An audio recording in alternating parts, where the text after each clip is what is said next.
episode is proudly sponsored by Champs Boxing Store and Limitless Power Boxing in association with the British and Irish Boxing Authority. Let's get behind the bell.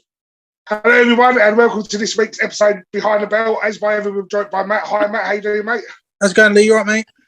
And as you can see, we've got a returning guest. It's undefeated, and now Mr. 8-0, it's Joe Hayden. Hi, Joe. Welcome back to Behind the Bell. The champ is here. Yeah, come on. Right, so you come on the episode last month, and when we spoke to you, it seemed like nothing was happening. And about 2 or 3 days later, you announced on Instagram you had to fight 3 weeks later. How did that all come about? What it was really, I boxed on a show in Bradford last November, I think it was last November or December. And the promoter of that show messaged me again. He said they've had a fight pull off it. And he just asked if I wanted to slot. So I put it to Dave, and Dave said, if we can get an opponent, we'll do it. Because obviously we're always ready to go. So there were no worry about having to get weight off or what have you. So we found an opponent and we did it, yeah. And how hard is it to maintain sort of weight and training camp? I find it quite easy, to be honest with you, mate, because I enjoyed the healthy eating and the eating well, so I don't mind doing it. And in that way as well, I don't have the mad cravings, because like if I'm constantly eating well, if I fancy something, I can have it, and it's not going to affect my weight too much. Rather than restricting myself during a fight camp and going super strict, then you build up the urge to have a mad binge, don't you? So yeah, no, I quite enjoy it, to be honest. It makes me feel a lot better. Oh, brilliant. And who was your opponent, and how did the fight go? So that was Naeem Ali. It was, or Naeem Chowdhury, I think is also known as. No, it was a good fight. I really enjoyed it, to be honest. I watching a lot of him before, and he's a good boxer, good technical fighter, and I knew it could either be as hard or as easy as I made it, really, and I made it quite easy for myself, to be honest. I went out there and boxed him, and probably best I've boxed yet, to be honest. I had him hurt a couple of times, but as rest of the fights have gone, I stepped off and got back to my boxing. What was the result? Was it knockout? Was it points? Or went all four, mate? Yeah, we unanimous decision. Yeah. Unanimous, no wicked. And last time you was on, we spoke about sort of fight day rituals. Do you have a ritual for the day after a fight? Not really, no. Sometimes I work the day after the fight. It just depends how my shift's fall, really. But yeah, no, I just the ritual after the fight is usually at McDonald's, because it's the only thing open. and I'm not necessarily hungry, but I just know that I can do it, so I do it, yeah. And feel like shit after, and wake up feeling like shit because I've eaten really late and probably a lot as well. But it happens every time, yeah. That is probably the ritual, to be honest. The McDonald's after the fight. I've done it since the amateurs, because it's the only thing open at the time, isn't it? So, but yeah. Matt, did you have any post-fight rituals? Pretty much the same as Joe. I just did everything in sight. Literally, I remember one fight I had boxed and I got robbed. I got absolutely robbed on it, and I just ate my feelings away. I went in the local harvest art and probably spent about 80 quid on food. Like, that's a lot of food, that as well. Like, I used to fight around Cruiser, and I used to fight around about 95, 92, around that way. And I was like, no, do you know what? And I am organic. Like, I love to eat, and yeah. Like, I just used to eat, but I used to love my sleep as well. I used to love my sleep after a fight. But it's all experience, isn't it? You got to, like, we are the 1% of the world that do what we do, and and it's just all about it. I miss it like crazy. I do. I miss it like mad, but it's also been a winning camp for you, isn't it, Joe? Really, because obviously Mr. Allen went out and smashed his opponent up early doors. Yeah, yeah, exactly. So, yeah. But no, I did see that and did think of you, to be fair. Yeah, like you say, it's experience, well, isn't it? Like my first couple of fights, I used to have a box of Krispy Kremes, like about 12 donuts, and I'd come home and I'd smash all 12. But the novelty wore off, and now I'm just, to be honest with you, like I said, because I'm just always on it and stuff. I don't really crave anything afterwards. I just like I'll probably have the McDonald's the night of the fight, and then just if it's on a Saturday, I'll enjoy a Sunday dinner and get back to it. Really, I don't really have any mad cravings anymore, to be honest with you. And how do you find holding down a job plus being a fighter? Because obviously, if you're soaring at the next day and stuff, and then you've got to go put a shift in, how do you cope with getting through that? I'll be honest, I only work 1 day a week now, and it's a 14-hour shift, so it is a long day. But the job itself is quite steady away, really. So I'm quite lucky in that department. I'm not digging up roads or putting some serious grafting.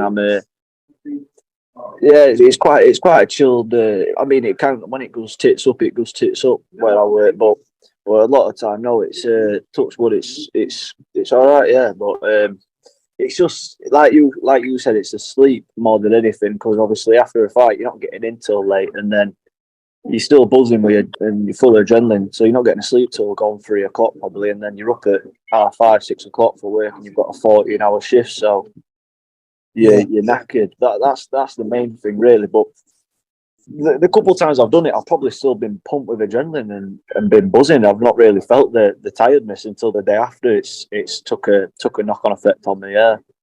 Yeah. I used to love a party as well. Like I used to organise a little gathering after a fight. Yeah.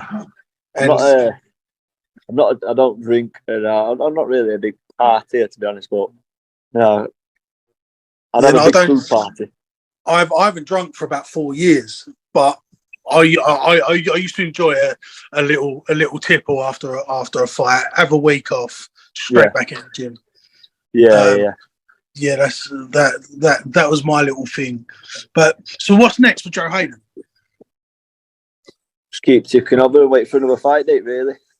Yeah. Keep getting the wins under the belt, keep getting the rounds under the belt, and just keep slowly getting better. And then when the time's right to take the step up, we'll take the step up. We're not in a rush to do anything, get stoppages or get extra rounds in or box with titles or whatever. I'm still a novice, really. So you can obviously you see I've had eight fights in 8 months. So people look at that and they say he needs to be doing this, he needs to be doing that, and they try rushing me. But when you take a look from the outside and you look at the facts, I've had 8 pro fights, but I've only had about 12 or 13 fights altogether, amateur and pro, which is nothing. I train with an 11-year-old lad who's had more fights than me. So, you know what I mean? He's more experienced than me, and he's 11 years old. So, we're doing it right. We're taking it slow, getting the experience in, and when we're ready, we will take the step up, and I will prove that this will worth it. And do you have a roadmap? So do you say like in 3 years' time you'd like X amount of fights under your belt before you try anything, or you just playing it by ear as you go? Yeah, we're kind of playing it by ear. I think the plan is to have around 10 4-rounders and then step it up to 6s, and then in about 18 months to 2 years' time, then start challenging for and pushing for titles. Sounds sensible. We've also seen on Instagram that you've mentioned that Dave tends to have various nicknames for you at each fight. What have some of them been, and what's been your favourite? What's been the ones you've hated? I forgot most of them, to be honest, but the one that sticks is the recent one, which fan favourite. Too horny. That's the one. Do you think that one's staying now, or do you think you'll change it for the next one? Well, the fight just gone, the one that I've just had in Bradford, the ring announcer come back in changing rooms, and luckily Dave were at the toilet, so I snuck in quickly and got the nickname in quickly, but that won't be sticking either, to be honest.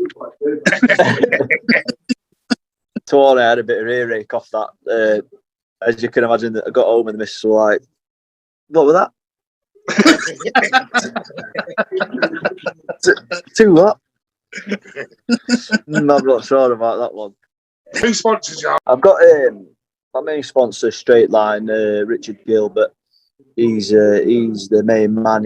He's the reason why I can box full time and have so many fights. Really, he's the main reason behind me having 8 fights in 8 months. He helps me out massively, and without him, none of this would be possible, to be honest. And obviously, there's John Clark, looks after my nutrition, all my supplements.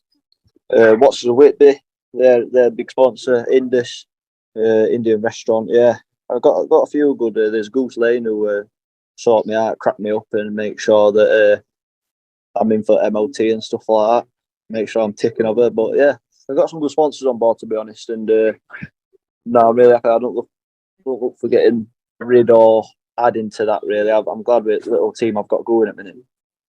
It's good. It's good. That's half of the battle, isn't it? That's half the battle to get a load of good people around you, and are willing to grow with you. Like that's the thing. The sponsors I've got at the minute, I've got good relationships with all of them. It's not people that are just doing it from afar. If you know what I mean. They've got good relationships with all of them, so that helps massively. They're not just pumping money into you; they're invested in you as a person. So that's a good team to have around you. Yeah, definitely. Yeah, we've got a lot of decent boxing coming up over the next couple of months. What fight are you looking forward to the most? Got a big Tank Garcia. Yeah, looking forward to that one. It's a good fight, though, isn't it? Who you got, Joe? Tank knock him out, I think. Me too. I think Tank knock him out. Yeah, I think Garcia starts strong and he'll. I think Tank will lose first few rounds, maybe even first half of the fight, but I think he'll come on late and I think he'll chin him towards the end of the fight. See, last week the Tyson Fury and Usyk fight's off. I don't know what's going on now. No, it's madness, isn't it? It is madness. It's for a man that says he's not bothered about the money. He don't half-act like it, does he? Yeah, he's pretty. It's pretty blatant. He's thinking about the money, but so would we. So would I. If that was that kind of money, I would be. Yeah. As well. Yeah, it's a big fight, isn't it? And it's a good fight as well. Tactically. So no, it is a shame that fight fell through. Yeah. Do you also think it could be a case that he's not ready? And obviously, 5 weeks for a big fight like that's quite a short camp. Well, you never know. You don't know what's going off behind the scenes. You don't know what they're going through or what's going off in camp or what have you. So it's hard to say really. All we can say is what we know, and that's with the troubles with the contracts and what have you, making it almost impossible for him to accept a deal with the 70-30 splits and stuff like that. Like obviously with the champion that Usyk is, he deserves a lot more than that, and you can see why his management and stuff are not accepting it because as they feel he deserves more. As you said earlier, you're quite a novice pro. Are you seeing any politics at the moment, or does that stay away from you at the moment? Yeah, I don't really know much about all that stuff, and I stay away from all that really. Yeah, I've not witnessed anything. You just got to do you. You just got to do you. Like a happy fighter, and if you get involved with all that crap, then you're not a happy fighter. You're not a happy fighter. It takes your concentration elsewhere, doesn't it? And what as a fighter, what you want to focus on is training and fighting. You don't want to be focusing on politics or all that other rubbish. You just want to be concentrating on yourself, don't you? Yeah. Right. So, last question, and as you're a returning guest, it's different to the last one. So this time round, Behind the Bell are opening up a boxing hall of fame, just of boxing moments. What boxing moment would you pick? And it could be inside or outside the boxing ring. The first thing that springs to mind would be the Lee Wood knockout against Conlon.